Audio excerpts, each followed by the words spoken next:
Too much thinking तब होती है, जिसको आप कहेंगे टू मच थिंकिंग, विचार का अतिरेक, वो तब होता है जब आप कर्म का स्थान विचार को दे देते हैं, कर्म का विकल्प बना लेते हैं विचार को।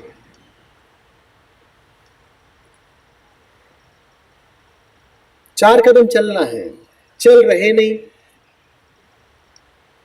डर के मारे या आलस के मारे या धारणा के मारे, जो भी बात है।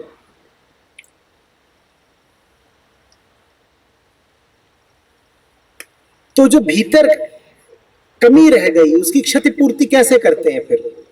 चलने के बारे में सोच सोच के करिए ना, सोचिए मत। और जो कर्म में डूबा हुआ है उसको सोचने का अवकाश नहीं मिलेगा। अगर आप जान ही गए हैं, पूर्णतया नहीं, मान लीजिए आंशिक भी, अंशतया भी आपको यदि पता है कि क्या करणीय है, क्या उचित है, तो उसको करने में क्यों नहीं उद्यत हो जाती? जितनी ऊर्जा, जितना समय सोच को दे रही हैं, वो सब जाना किस तरफ चाहिए था? कर्म की ओर। और ऐसा नहीं है कि आपको बिल्कुल ही नहीं पता कि उचित कर्म क्या है, पता तो है, और उसका प्रमाण है आपकी बेचैनी। आप यदि बिल्कुल ही ना जानती होती कि क्या उचित है तो आप बेचैन नहीं हो सकती थी। बेचैनी उठती ही तब है जब सत्य को जानबूझ कर स्थगित किया जाता है, पता है पर टला हुआ है, तब बेचैनी उठेगी। क्यों टालती है? कर डालिए। जो करने में लग गया वो सोचेगा कैसे, और जो कर नहीं रहा है वो दिन रात बैठे बैठे क्या करेगा? दिमाग चलाएगा।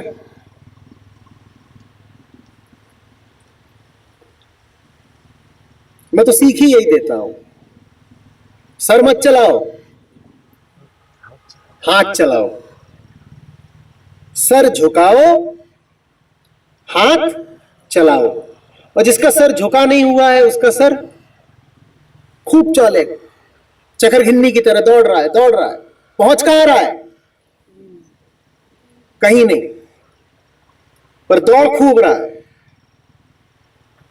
हाथ चलाइए ना। आप जानती हैं भली बात है कि आप जीवन के जिस मुकाम पर खड़ी हैं वहां पर क्या करणीय है, कूदिए उसमें।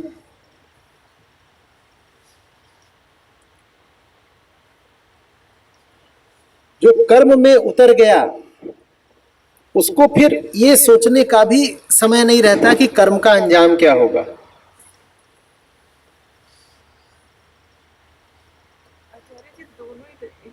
काम भी करूंगी तो उसमें भी एग्जॉस्ट कर लूंगी, और मतलब चीजें जो अनरिजॉल्व हैं वो प्ले करती रहती है। जो अनरिजॉल्व है ऐसा तो नहीं कि उसके बारे में आपको रिजोल्यूशन का, समाधान का बिल्कुल अंदाजा नहीं। बट मतलब एक थॉट आएगा कि ये करना है, उसके साथ और बहुत सारे कट करने वाले। जो कुछ भी आता है, जितनी भी रोशनी है, उस पर आगे क्यों नहीं बढ़ती? मान लीजिए जिस दिशा बढ़ी वो गलत भी सिद्ध हुई, तो भी आप बढ़ी, तो प्रयोग तो किया, इतना तो पता चला कि ये दिशा अब अनुकरणीय नहीं है, कुछ तो उन्नति हुई। बैठे बैठे खोपड़ा घुमाने से क्या होगा? आचार्य, अंदर से बहुत साफ साफ पता चलता है, बट बहुत सारे फियर्स हैं शायद। वो भी तभी तक है जब तक आगे नहीं बढ़ रही। कदम बढ़ा दीजिए, दहलीज लांघ जाइए, उसके बाद सोचना विचारना अपने आप खत्म हो जाएगा।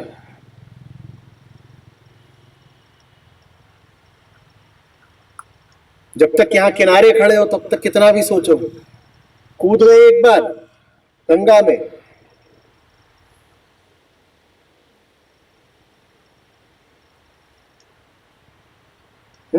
उस दिन आप थी जिस दिन वो गाना सुनाया था आश्रम में? कौन सा?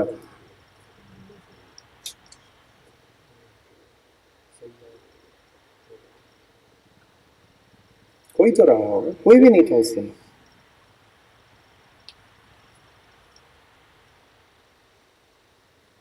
फुर्सत नहीं मिलनी चाहिए सोचने की।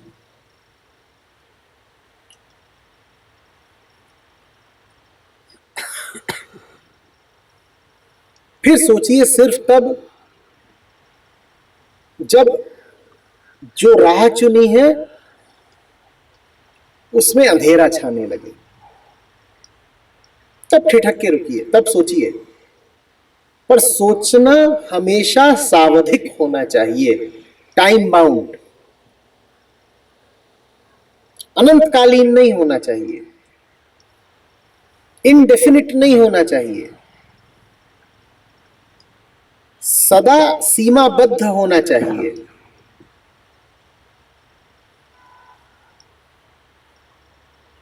सोचना अपने आप में कोई पेशा तो नहीं हो सकता, न जीवन का प्रयोजन हो सकता है।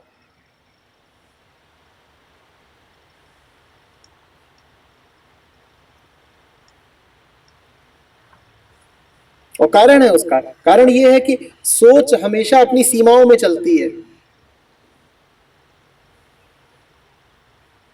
सोच सोच के उस सीमा से आगे थोड़ी जा पाओगे,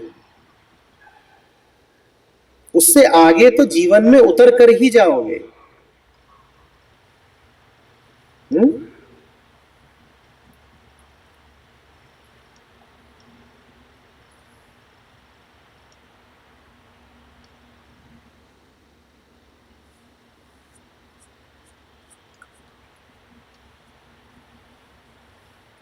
करिए, कर डालिए,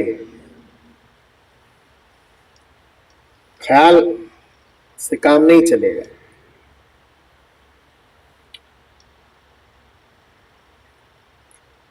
कर डालने से जो विचारक है वही बदल जाता है। जब विचारक बदलेगा तो विचार बदल ही जाएंगे, और विचार करते रहने से विचारक सुदृढ़ होता है, बदलता नहीं। सुदृढ़ होने में और बदल जाने में अंतर समझते हो ना? सोच सोच के आप अपने आप को और मोटा और पुख्ता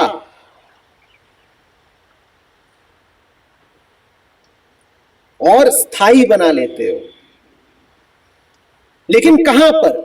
वहीं पर जहां आप हो, वैसे ही जैसे आप हो।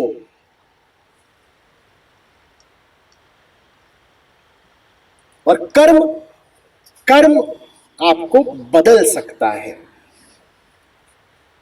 उचित कर्म। क्योंकि उचित कर्म का अर्थ ही होता है अपनी सीमाओं को चुनौती देना, उनसे आगे जाना। विचारक बदल जाएगा, विचारक की सीमाएं टूटेंगी, वो कुछ नया हो जाएगा, वो कुछ नया हो जाएगा, उसके विचार स्वतः ही बदलेंगे। ये इंतजार मत करो कि तुम सोचते रहोगे और सोच बदल जाएगी ना। सोचते रहने से सोच नहीं बदलती,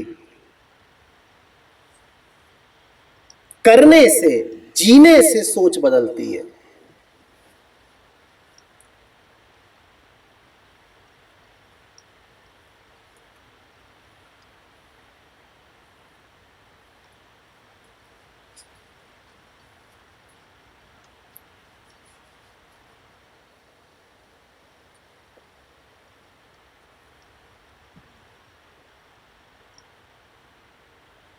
तनाव में है, कुछ भीतर संघर्ष चल रहा है।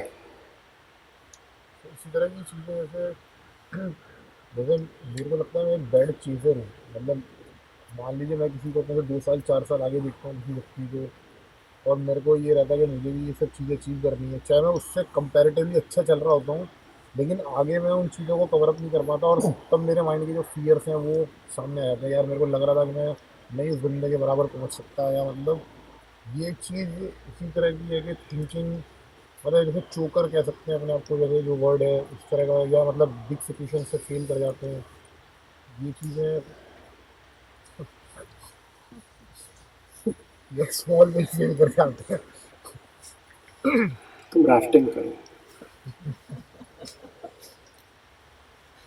ये सारी खुराफात दिमाग से अपने आप झड़ जाएगी। कौन आगे कौन पीछे, हम्म? तुम क्या उखाड़ लोगे, कोई और क्या उखाड़ लेगा। किन चक्करों में फंसे हुए हो। माहौल ठीक नहीं है वहां पर, इस तरह की बातें तैर रही हैं। वो तैरती हैं तो तुम्हारे भी दिमाग में घुस जाती हैं। मैं वास्तव में नहीं जानता कि उत्तर क्या दूं तुम्हें। ये उत्तर देने के लिए मुझे कुछ और होना पड़ेगा। अभी तो मैं सिर्फ ये कह सकता हूं इररेलेवेंट, बात अप्रासंगिक है, बात का कोई मूल्य ही नहीं है, क्या जवाब दूं। जैसे ये बच्चा है, वो पूछे कि मैं पत्थर चबाऊं कि रेत,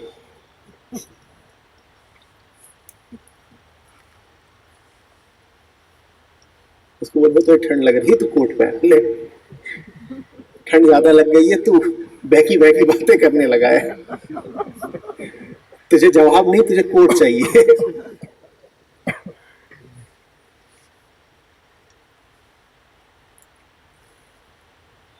क्या चोकर, क्या करना है। चोक नहीं हुए तो क्या कर लो, गला दबा दोगे उसका। खुद चोक नहीं हुए उसको चोक करोगे।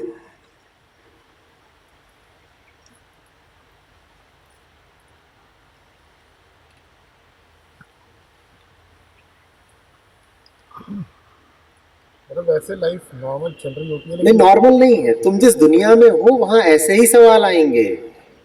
तुम्हें सवालों का उत्तर नहीं चाहिए, तुम्हें उस दुनिया से ही बाहर आना होगा। तुम जिस दुनिया में हो वहां सब कुछ वैसा ही होता है जैसे अभी तुम्हारी हालत है। इतना बड़ा मुंह हो गया है तुम्हारा, वो देखो शर्ट के बटन टूट रहे हैं, वो देखो। और सवाल तुम पूछ रहे हो कि कोई मुझसे आगे है, उसकी टांग खींच दूंगा, गिरा दूंगा, आगे निकल जाऊंगा, निकल नहीं पाया, मैं चोक कर गया। तो नहीं देख रहे, क्यों? इसलिए जीवन है, इस तरह की बातें करने के लिए।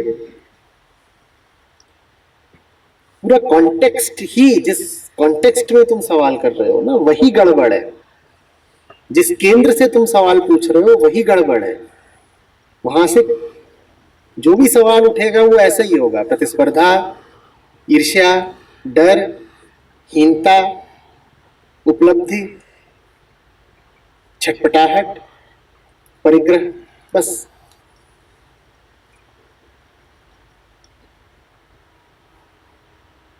अभी भी तुम्हारे माथे पर शिकन है, तुम न जाने किस बारे में इतने गंभीर हो।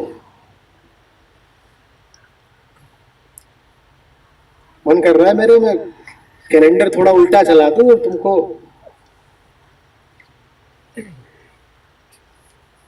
वैसा ही सत्कार दूं जैसा एक बार दिया था। एक बार हम लोग आ रहे थे तो मैं बाइक पर था, जनाब गाड़ी पर थे। 5-7 साल पहले की बात होगी। तो इधर ही आ रहे थे, ऋषिकेश तरफ ही, पता नहीं कहाँ था शिविर, हाँ शिवपुरी में ही था। तो मैं अपना बाइक चला रहा हूँ, बुलेट, और उसकी जो पिछली सीट वैसी ही जैसी बुलेट की होती है, मैंने उसको बदलाया नहीं है। तो रात भर मैं चलाता रहा, तब तो ये आए नहीं। जब भोर हो गई तो इनको शौक चढ़ा, बोलते हम भी बुलेट पे बैठेंगे। मैंने कहा रात में जब ठंड खा रहा था मैं, तब तुम नहीं आओ बैठो। ये बैठे। अब तो रोड बन गई है, आज से 5-7 साल पहले रोड कैसी होती थी याद है? अरे रोड ही नहीं होती थी। तो इनको बैठाया, और सिर्फ गड्ढों में चलाई। खोजा गड्ढे कहाँ है, जहां होता था उसी में। तो उससे फिर थोड़े ये समाधिस्थ हुए। उससे दिमाग का फितूर थोड़ा शांत हुआ। अब लेकिन पिछले रेचन को 5 साल बीत गए हैं, तो अब फिर से दिमाग पर बहुत सारी चीजें आ गई हैं। वैसे ही कुछ इनको सत्कार दोबारा देना होगा। हाँ, बहुत चीजें हैं।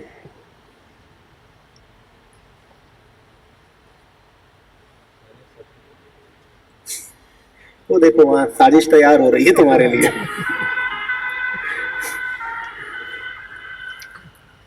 और उससे भी पहले गए थे हमने एक बार काना ताल, तो वहां पहाड़ को काट काट के रिजॉर्ट बने थे। तो हम जिसमें रुके थे वो 3 तलों पर था। एक तल, दूसरा तल, और फिर उससे भी नीचे वाला तल था एक और। तो लोगों ने सबसे ऊपर वाले तल पर क्रिकेट खेलना शुरू किया, और वहां से वो गेंद मार दे नीचे। क्रिकेट खेल रहे थे, जाने कुछ भी, गेंद का खेल था। और उसके बाद इनकी नियुक्ति की गई कि तुम गेंद लेकर के आओगे, और ये जितनी बार नीचे जाए उतनी बार नारा लगे, हमारा नेता कैसा हो, नवीन भाई जैसा हो। तो इस तरह का उपचार इनको हर साल 2 साल मिलता रहता था, तो ठीक रहते थे। अभी इधर हुआ नहीं है। अब आज रात कुछ प्रबंध होना चाहिए। देखो जो भी करना है, पर जरूरी है बहुत। नहीं तो ये ऐसे ही सवाल पूछेंगे कि कोई आगे निकल गया, उसको पकड़े कैसे।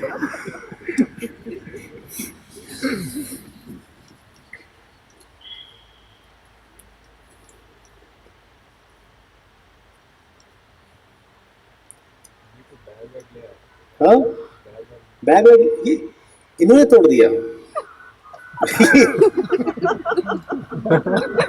कल तक तो साबुत था ये, क्या कर रहे हो, इतनी फ्रस्ट्रेशन।